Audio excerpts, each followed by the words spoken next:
For this demonstration, we're going to look at how food dye behaves when it's put into hot water and cold water. I've checked these with a thermometer just to let you guys know you don't need to have a specific temperature. This one I added ice to water. I let all the ice melt. You don't want any ice cubes in the water. This is right around 0 degrees Celsius. This one I warmed on a hot plate, but it can be done probably with just hot tap water or any sort of heating device. I got it up to around 50 degrees Celsius. And so I'm going to drop a drop of food dye in each and just observe what happens. I like to use blue in the cold water and red in the hot water just so students can see the difference between those two.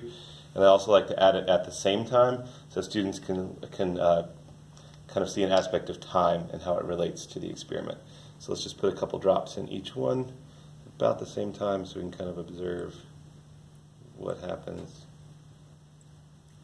You do not want the water moving at all. You want to make sure that it's still. That's why you don't get the hot water up to the boiling point, because you don't want bubbles.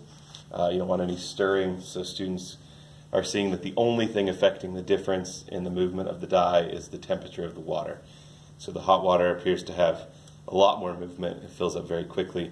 The cold water, it's just kind of is not moving very quickly at all. Don't explain this to students at first. They're going to create their own diagrams to try to make sense of that.